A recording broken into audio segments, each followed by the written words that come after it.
It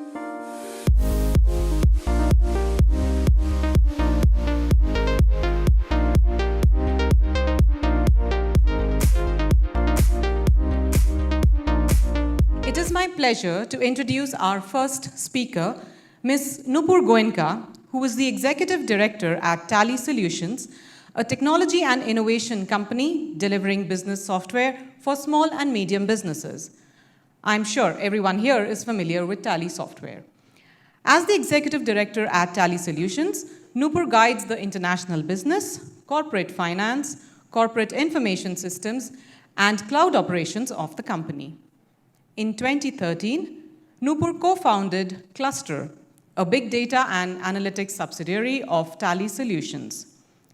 A Northwestern University alumna, Nupur also leads Semicolon, a digital publication that unravels the culture, art, science, and evolution in the mental health space through a community of experts. Today, as she joins us this morning for Spectra, she will speak about reputation by design, lessons from a company's journey of building trust. Joining her on stage after her keynote address will be Tanu Kulkarni, a former journalist and currently the Head of Communication and Thought Leadership at Delhi Public Schools. Nupur, may we have you on stage, please?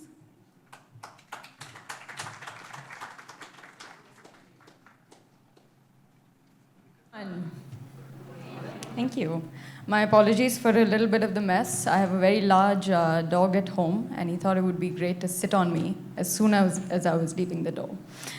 But anyway, so before we talk about trust, I thought I would share with you guys the story of Tally, the story and the history and the birth of Tally. So back in the 1950s and early 60s, we were a pretty typical Marwari family from Calcutta. And the family migrated from Calcutta to come to Bangalore to capitalize on the industrial opportunity that seemed to be booming in this region at the time. So Dadaji got the entire family down, my grandfather, and he started a bobbins factory. For those of you who aren't familiar, bobbins factories, they actually make small machine parts, ball bearings and such, for textile manufacturers. And like many small businesses at the time, the entire company, the family was in very, very deep debt, barely keeping their heads above water. My father, Bharat, was in high school at the time, and he loved computers. So he loved tinkering with hardware, with software. And even though the family was in very, very deep debt, Dadaji had saved enough money to buy him a laptop, which, if I'm not mistaken, Dad had promptly taken apart. Once he put it back together, he started to code. And he loved low-level programming, so he loved messing around with compilers and interpreters and such. So at the same time, back to the bobbins factory, Dadaji was looking for an accounting software. And there were many players in the market, many companies that were actually selling software back in the 70s and 80s. And he had tried many demos, he had tried using many of them, but he couldn't find something that he could actually use, and he didn't know how to use a computer. So he eventually went to my father and he said, you know, you learned how to code, you're starting to program, so why don't you create something? So Dad got to work. So he created a draft of an accounting software and he went back to Dadaji. And Dad showed him the travel voucher screen, and on top of the screen there was a code, T001. And so Dadaji asked him, what is this code? So Dad explained that, you know, it means travel voucher 1. So he said, I don't understand it. So again, Dad tried to explain to him that, you know, the computer doesn't understand English. It can't understand travel voucher 1, which is why it understands code. So Dadaji looked at him, said, I don't understand you. Are you writing programs to make the life of the user easier or the life of the programmer easier? These were one of the first principles of Tally that got pretty much etched in stone. Over the last, I would say around 4 decades now, we've tried our best to approach our product, our technology, keeping this principle in mind. Over the last several years, over the last 4 decades, the attempt has been to create a benchmark experience for customers when it comes to reliability, flexibility, accuracy, speed, the simplicity of the product. And what we realized very early on as well is that in order to create these experiences, actually the technology to create them didn't exist. We had to create it ourselves. So not a lot of people know this, but the entire stack, the entire technology stack of Tally is created by us. We have our own database, we have our own memory manager, our own math routines. We even have our own programming language that thousands and thousands of people around the world actually use to customize Tally. And it's because of this deliberate choice. So all of y'all know this, right? Now with ChatGPT, Copilot, everyone would have heard it. Now recently with DeepSeek as well. The ability to create something, create programs, functionality, features, all the college kids here are smiling, y'all have probably used it. Extremely fast, it's mindless, right? To create something and launch something in the market. But we have deliberately chosen to craft our product in the way we have because of the customers that we serve. Another very strong statement that we live by in Tally is that a customer's data only belongs to a customer. Nobody else. There's not a single developer inside Tally. There's nobody, me as one of the owners of Tally. No one can see customer data. I cannot explain to you how many people have come and told me, privacy is dead. Do you know all the things that Google probably knows about you, by the way? Yeah, I met a gentleman who actually told me he'd written part of the algorithm for it, but Google can predict with over a 95% accuracy where you are going to be in the next half an hour, even if you've never gone to that place before. Believe it or not. It can predict when you are going to break up from your relationship. And that's why you stop seeing pictures of your boyfriend or girlfriend as much as you used to in the past. Completely dead. So why are you guys so concerned about privacy? And on top of that, you all are sitting on top of a goldmine of data. Everyone trusts you all. So how are you all not taking advantage of this? The number of conversations I've had around this is endless. But it's very simple. It's a deliberate choice that a customer's data belongs to a customer. And we've created the technology to seal that promise. And it's one of the core pillars of trust and the reason we have the reputation that we have today in the market. So going back to the bobbins factory. Eventually, Dad did make a software that Dadaji approved of and could actually use.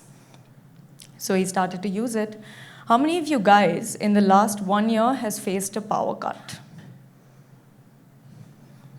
Even if it's for a few seconds, yeah? We're in 2025 now, 2024 last year. How many of y'all in the last year has faced any form of data loss, data corruption? Few hands. With the amount of cloud infrastructure we have today, still happens. Attacked by virus, malware. Really? All of y'all are Mac users? Yeah, okay.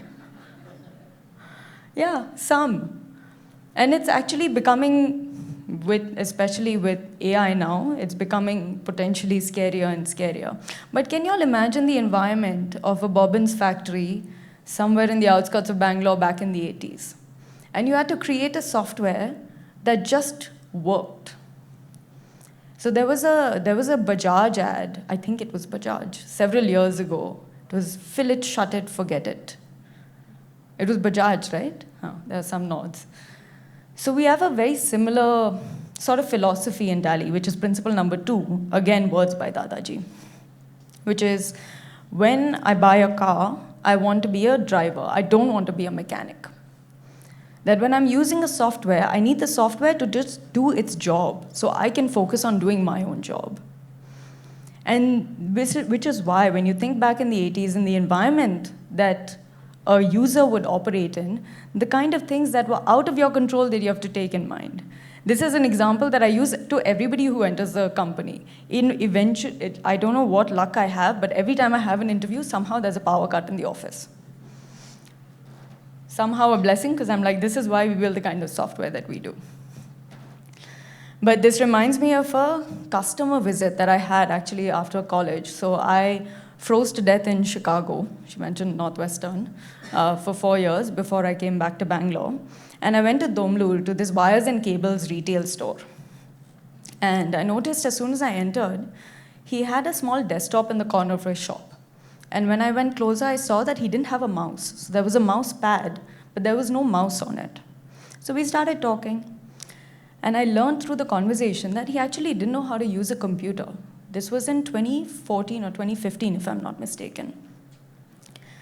All that he knew from the gentleman who had sold him the copy of Tally was how to switch on the computer, how to power up the application, start using Tally with his keyboard, run his day, and at the end of the day, switch off the computer and go home. He didn't require a mouse to do anything else. And one of my biggest learnings has been that it takes a special touch to create software, keeping a user like this in mind. So both of these principles, principle 1, principle 2, all of this started with the heart. The heart of it was inside the product, but over time, it actually started encompassing almost every activity inside the company, whether it was simplifying the sales experience to every customer, the licensing experience, the support experience, even the exiting experience. So let me just take an example here to express the point. Back in the early 2000s, piracy was obviously rampant across the entire country. Can anybody guess that for every single one licensed copy of Tally that was sold, how many pirated copies existed in the market? Just wild guess. 100? Wow. I've never heard that guess, but that's a good guess. Anyone else?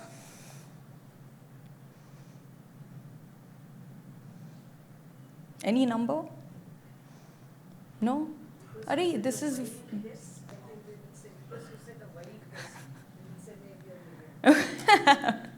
a million. Luckily, no, but it's a good guess. Anyone else? I love this group. This is the first time that I'm actually going to say a number that's under both the guesses. So it was 1:20. So for every one licensed copy of Tally that was sold, we had 20 pirated copies in the market. It was 20x. Can anybody tell me, if you all were in the leader's position, what would you do to crack down on piracy? 20x of your customer base. These are customers who are using your product who aren't paying you. Disable the copy. Disable the copy? Absolutely. What else?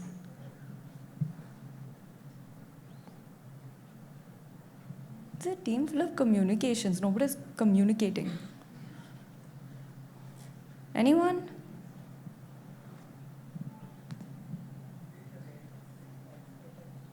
Yeah. Build awareness, protect it. Bring out a better one. Legal route. Anyone who's using a pirated copy, sue them. There are more than enough of these ideas. Disable the features.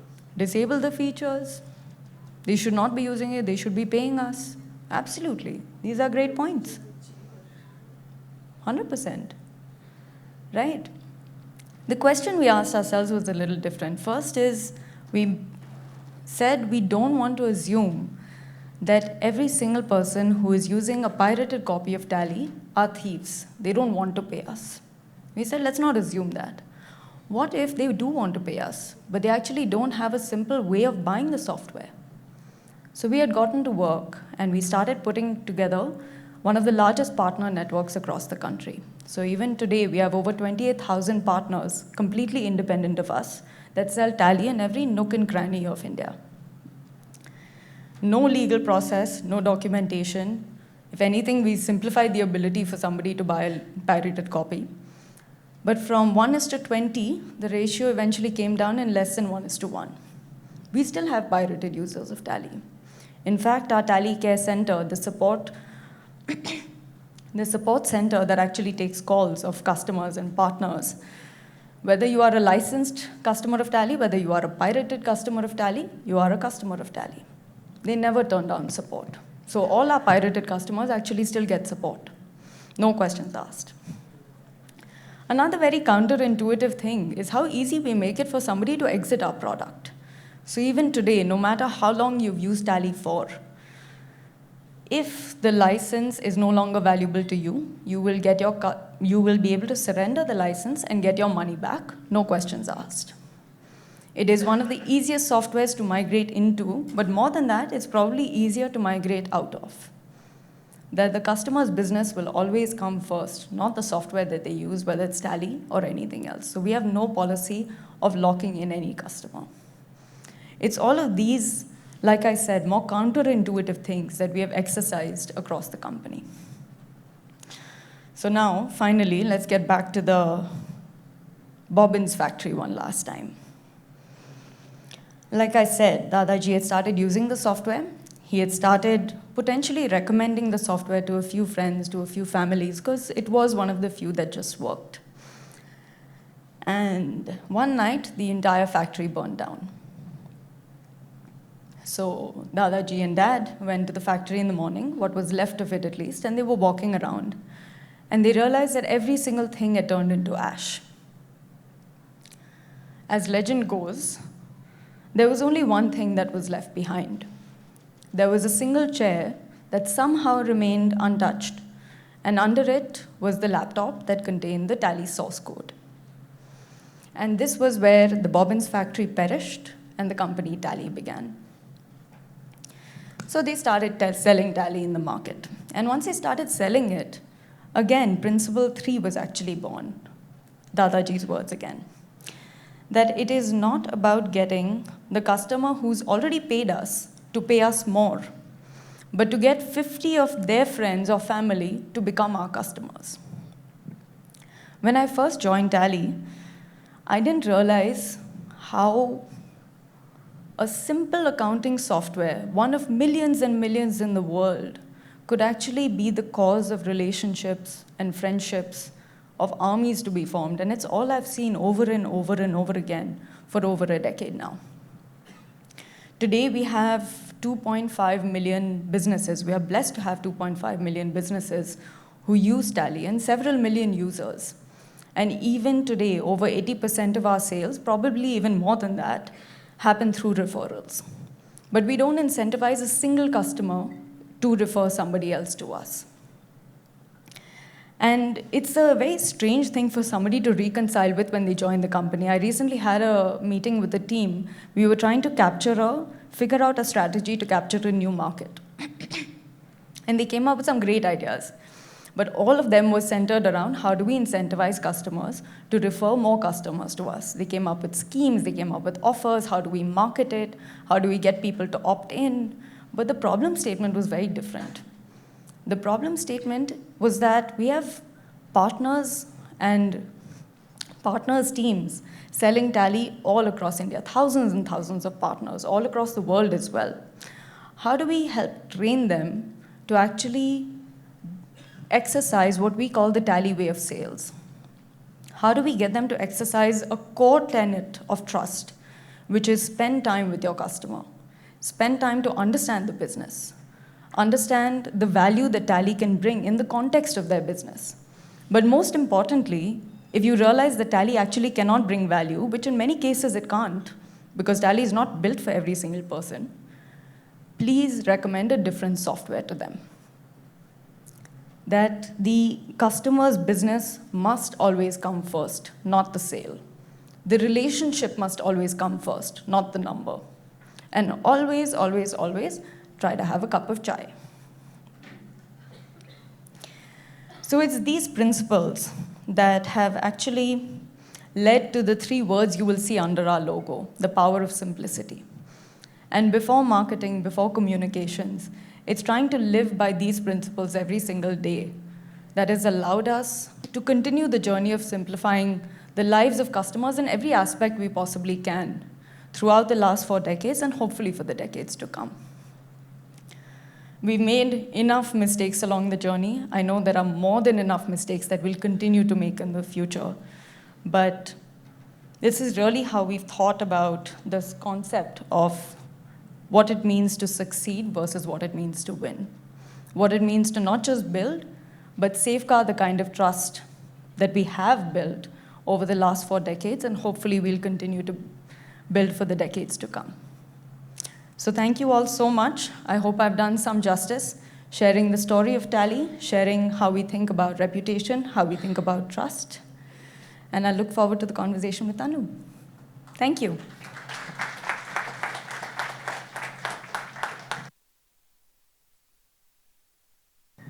So Nupur, I think for many of us, it was very interesting, many of us as communication professionals, to listen to that story. I think it was a great story, and the way you delivered it, I think really has given us a lot of insights to ponder upon. But what I really like about Tally, I think, would be your tagline of power of simplicity. And I think most of us as communication professionals really strive to, put that message to our leadership. So let's dive a little bit deeper to understand how you at the helm are basically managing the reputation of Tally.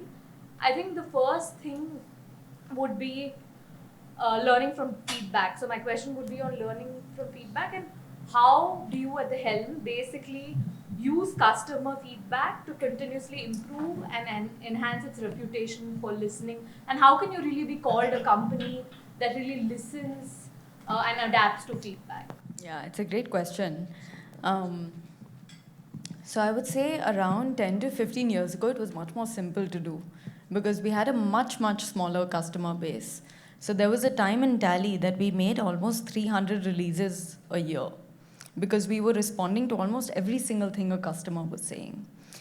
And while at that point, our reputation may have been about responsiveness, it became completely unmanageable for us from the technical and product side.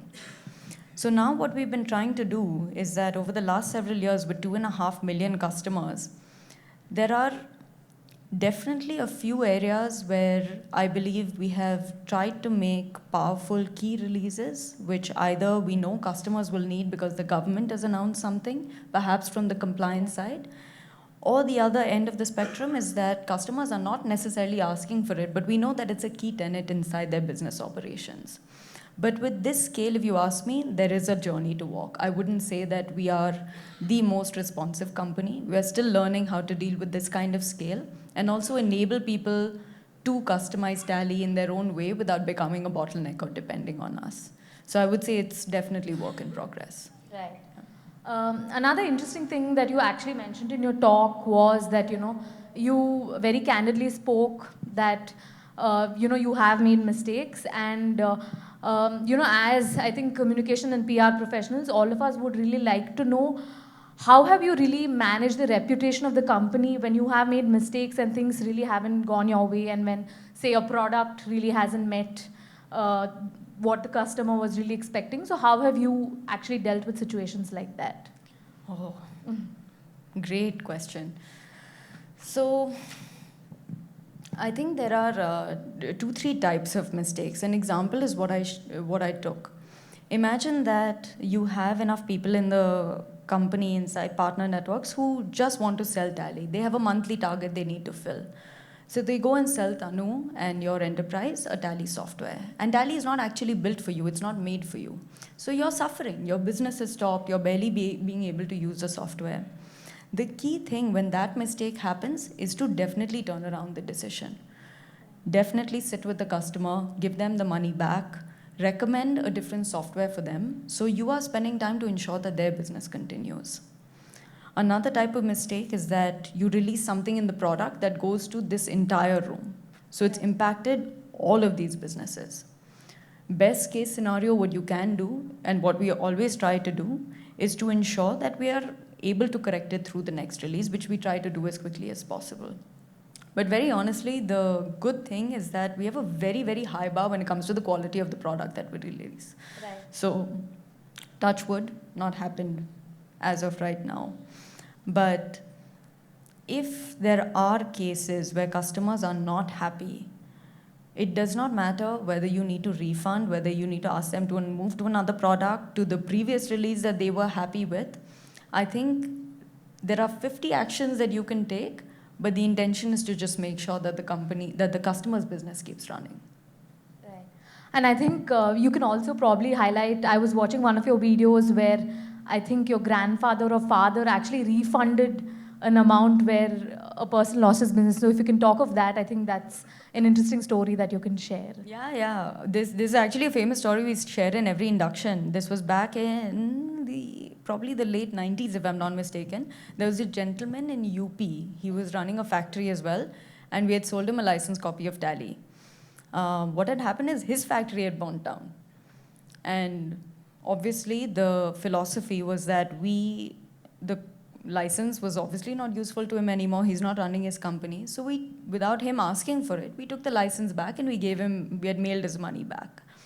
And he wrote a handwritten letter to us around 2 months later, first thanking us, saying that I'd never asked for this, no company's ever done this, but he'd actually used that money to restart his business. Wow. So this was the kind of philosophy that if our product is not useful to you, your money is no longer useful to us. Hence, we have the refund, no questions asked policy. Interesting. So, I mean, of course, we spoke about mistakes, but I'm sure, I mean, obviously, it's been like, 4 decades now, and you spoke about 2.5 million customers that, are your loyal brand advocates. So, how do you actually use some of your customers who are really satisfied with your product to be your brand advocates? Because I think enhancing reputation, nobody can do it like your own customers, right? So how do you actually use them? Yeah, great question. I don't know if we use them as brand advocates, actually. I think the main thing has been that how do you keep a door open with customers even if they move out of using your software, that if I go to them and ask them, can you help me with maybe 5 people, your suppliers, your customers, your friends, your family members who may get value from the product, that they are more than happy to share those names with me. Okay. And I think that has been the core reason that we've got, like I said, over 80% of our sales actually happening through referrals. So I don't know if it's brand advocacy, but I think that's actually the most important part for us. Right. Yeah. I think I'll ask 1 or 2 more questions and then open it to the audience to ask questions. But one thing that I was interested to know, obviously it's been 4 decades, so the number of products also I think have increased, and it's very different. So you're also at this point looking at growth. So how do you really grow, scale, and yet at the same time, how do you stay true to your core values? That's another thing that I'd like to know. It's very interesting because the environment also keeps changing. I came into the management inside Tally in 2019. So Anubhuti had covered this. I had started cluster after college. And in 2019, my dad called me into the room, middle of March, and he said, listen, I think I'm going back to coding, all yours. Giving me 2 weeks of notice until all these leaders randomly start reporting to me. It was full panic moment.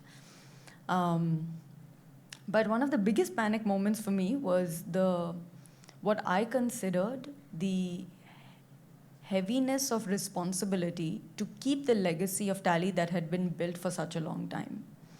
And I think one of the things that helped the most was Dad continuously giving both me and my brother a very, very free hand to say, the company is genuinely yours. Whatever decision you take, whether it winds up building the company or destroying the company, it's yours.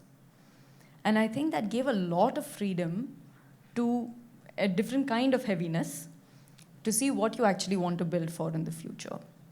The way I think about the 2.5 million, which is already a massive scale, if you look at India alone, it's lion's share of the market. Over 75% of automated customers in India use Tally.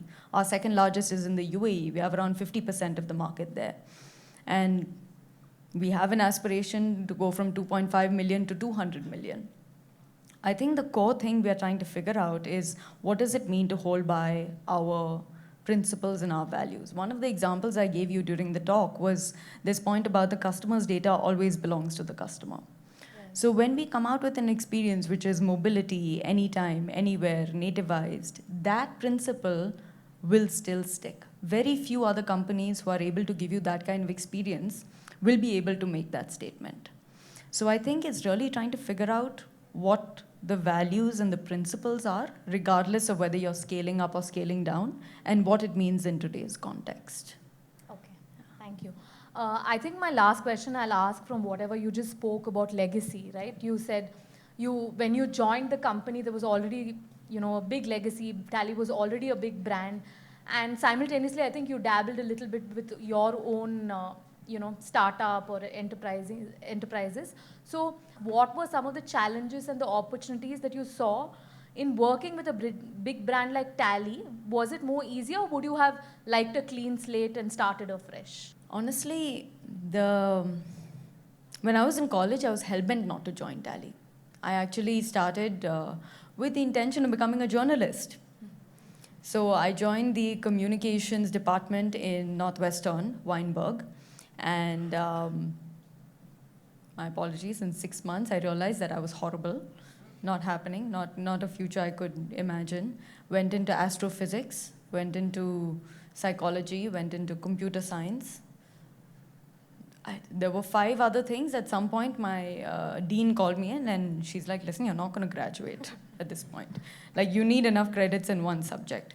So I wound up doing cognitive neuroscience, purely with the intention of actually getting a degree. No intention of becoming a doctor.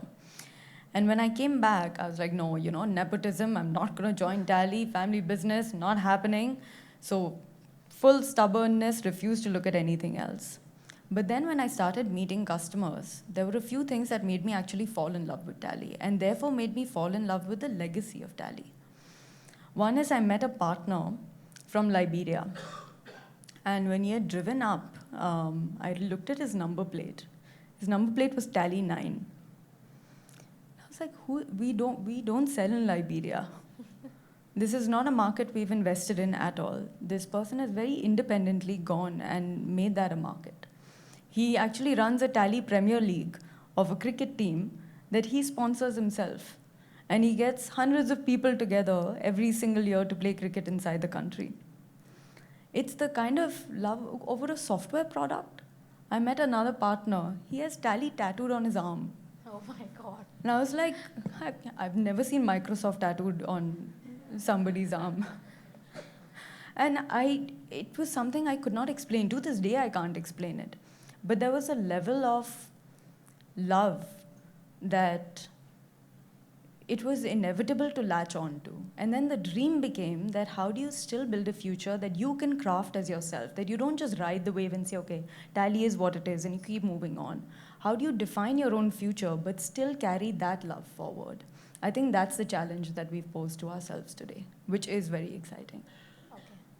Thank you, Nupur, for answering all these questions so patiently. I think we'll open for questions from the audience, 1 or 2 questions. Thank you. My name is Naseem. So much has changed in the last 4 decades, yet your grandfather's principles are still relevant. Do you think, or would you like to introduce 1 or more principles now to take you and your company forward in this ever-changing environment? Yeah, absolutely. I think one of the major things that has changed and that we are trying to bring in right now is we are known as an accounting software. And we've really gone down to being valuable to the accountant. One of the clear values and principles that we want to bring in is how do you become something that is extremely valuable to the owner of the business. And if you look at, you might have friends who run companies or who use Tally. A lot of them would say that, yeah, my accountant is just going to keep the software and my accountant is kind of running the business. I think one of the key things is to try and figure out how to get back in the owner's office, because that's really what is going to drive not only the business, but drive overall the macro economy inside the world. And that requires us to expand above and beyond anything that we've done over the last 4 decades. It requires us to reinvent many things that we've definitely not even touched. I think the second thing for us is we've become, since our lion's share has been in India, over 90% of our market and our revenue actually comes from India. One of the things that we've been asking ourselves is, what does it mean to be made in India but made for the world?